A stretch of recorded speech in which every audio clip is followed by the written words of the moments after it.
It seems inevitable that at some point in our photography careers, we're going to hit a plateau. And you might already be there just now. No matter what you try, your photographs don't seem to get any better. But in this video, we're going to look at 7 mistakes that might be holding you back and stopping you from progressing to that next level. And the great thing about it is none of this is difficult. So one of the first mistakes that some photographers make is that they take the very first photograph that they see. You know, you arrive at the location, something catches your eye, and within seconds the camera is out and you're pressing the shutter button. Now don't get me wrong, there's absolutely nothing wrong with taking that photograph, but the first photograph you see is very rarely the best one.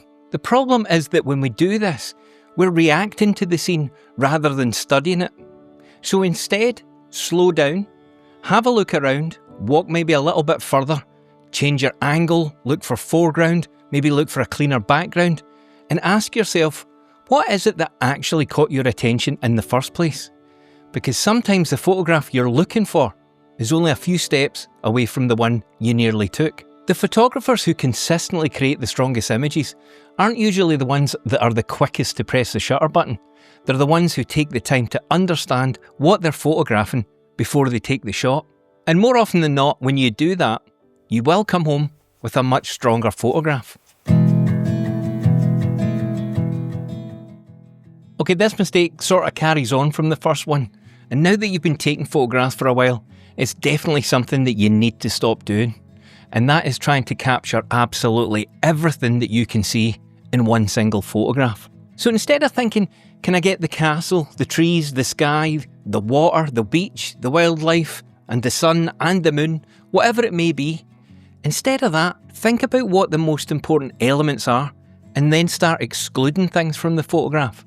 Now that might mean walking closer, it might mean walking around your subject, it might mean you have to zoom in. But try and think about balance. What is it that you want your viewer to look at? And how do you build a relationship between that subject and a few supporting elements that help convey what it is that you're trying to say? So remember, less is almost always more when it comes to photography. When we first start photography, we have this tendency to become obsessed with the subject. You know, we see a castle or a tree or a mountain, and all of our attention goes into photographing that thing. But a photograph is more than just the subject. It's the interplay between the subject, the foreground, the background, and any other supporting elements within the frame. So if we take a look at these 2 photographs as an example, in this first image, all of my attention is clearly focused on the subject itself, and I've paid very little attention to what was happening in front of it. And the result is a photograph where the subject is obscured, the foreground is distracting, it's disorganised, and it detracts from the overall image. But now, compare that to this image. The subject hasn't changed, but the foreground has. By changing my position, literally by moving 3 steps to the left, I've given the subject room to breathe. And that's really what we're trying to do.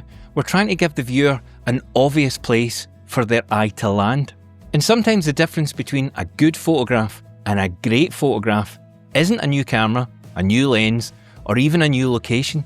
Sometimes it's simply taking a few moments to study the scene and understand how all the different elements within the frame are working together. Because trust me, when all of these things start working together, your photographs become far stronger almost immediately.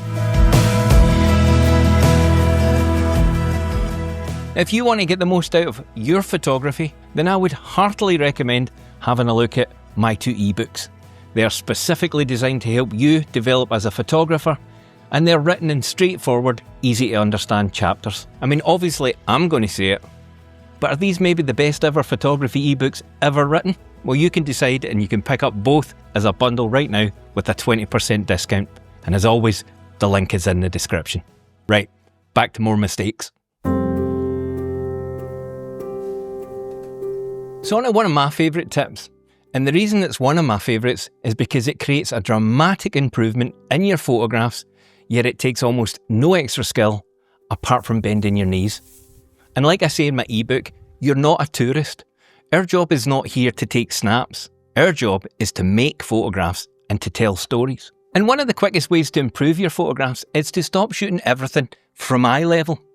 If you take a look around at any popular tourist destination, and you'll see hundreds of people standing in exactly the same place, holding their camera or phone exactly the same height, taking exactly the same photograph.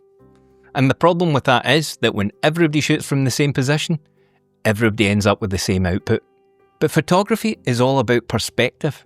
Sometimes all it takes is getting a little bit lower, sometimes maybe a bit higher, and sometimes it means just moving a little bit left or a little bit right, as we did in the previous mistake. Now, the important thing is that you're actively looking for a perspective that helps you to tell the story that you want to tell. So again, let's have a look at these two photographs as examples. Now, the first was taken from a standing position.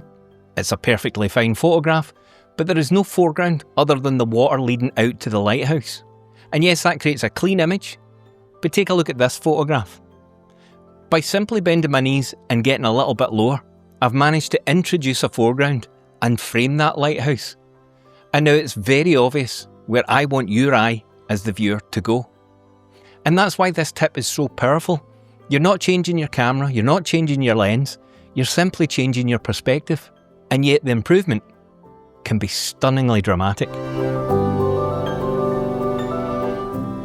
Okay, this is probably the only chapter that's going to touch on the technical side of photography, and we're going to keep it fairly brief, because as I hope you're picking up from the rest of the video, a lot of things that make a great photograph have nothing to do with the gear and very little to do with the camera itself. They're about how you think creatively. But no matter how creatively you think, if your photographs are blurred or out of focus, they are simply not going to work. And most of the time, that comes down to shooting with the wrong shutter speed.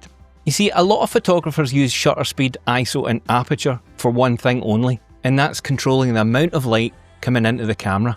When an image is too dark, the natural reaction is often to slow down the shutter speed, and that lets more light in. You look at the back of the camera and you think, yep, that's a well-exposed image. But what you haven't noticed is that by slowing the shutter speed down, you're now shooting at 1/10 of a second. And if you're hand-holding the camera, that photograph is unlikely to be sharp. Even with image stabilisation, 1/10 of a second is very difficult to pull off. And once you start using longer focal lengths, it becomes even harder. So the rule here is simple. Make sure you're using a fast enough shutter speed. And as an absolute minimum, try to double your focal length. So if you're shooting at 100mm, then your shutter speed should be no less than 1/200. And again, if you're shooting at 500, it should be no slower than 1/1000. But that's just a guide. I would tend to go faster. So what do I do if the image is still too dark? Well, that's what ISO is for. Start increasing your ISO and stop panicking about a little bit of noise, because a sharp photograph with some noise is always going to be a blurry photograph every single day of the week. Remember, ISO, aperture and shutter speed aren't just tools for controlling light, they're tools for helping you create the image that you want to make. ISO is often treated as the weakest of the three, but modern cameras these days can comfortably handle ISO of 6400, and modern editing software can do an excellent job of reducing any slight noise you get. So get the shutter speed you need first, assuming you're not intentionally creating a long exposure image. If you want a nice sharp photograph, check your shutter speed before you check the light. The next thing we're going to look at is really a mindset shift. Have you ever heard yourself saying, I don't know what to photograph, where I live is boring. It's okay for you, you live in the mountains or you live by the sea, but where I live, there are no photographs to take. And the thing is, if you keep telling yourself that, you will eventually convince yourself that what makes a great photographer is going to Iceland, Niagara Falls, the jungle, or even the Scottish Highlands. Whilst good locations can make it easier to capture breathtaking photographs, if you don't have the necessary skills to make those images, then the trip becomes heartbreakingly disappointing. And I would also argue that the more mundane a location is, the harder you have to work, the more creatively you need to think, and those are fantastic tools for developing as a photographer. No matter where you are, it's always possible to make photographs by looking for things like light, juxtaposition, relationships between objects, and contrast. These don't require the most spectacular subjects to create an interesting image. Because photography is the study of light, it's about telling stories, and if you keep going to honeypot locations, you limit your ability to create your own story. Not only that, Whilst these locations are beautiful to visit and inspiring to see, most of the time you're telling a story that's already been told. And the great photographers of the world forged their own paths, told their own stories, and created their own photographs. So challenge yourself. Go out where you live, even though you've seen it every day for the last 50 plus years, and find a unique angle and tell a different story. Because if you get good at doing that, the next time you do visit a honeypot location, you're far more likely to create something unique, something that hasn't been done 1,000 times before, and something that stands out. And finally, one of the biggest mistakes that I made for far too long was immediately binning all my bad photographs. Now, I don't keep them long term, but our bad photographs can sometimes tell us more about our photography skills than our good ones. Because we all get that photograph that we're proud of, we edit it, we put it on our social media or on our website, and maybe even print it and hang it on the wall. And we look at it and we think, yeah, that's a great photograph. But in the back of our minds, sometimes we don't fully understand why it worked out. So when you're looking through your images at home, absolutely study the good ones, but spend even more time looking at some of the photographs that didn't work.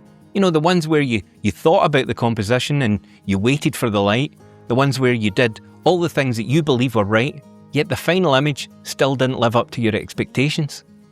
Because those photographs tell us important information. They tell us what we need to work on.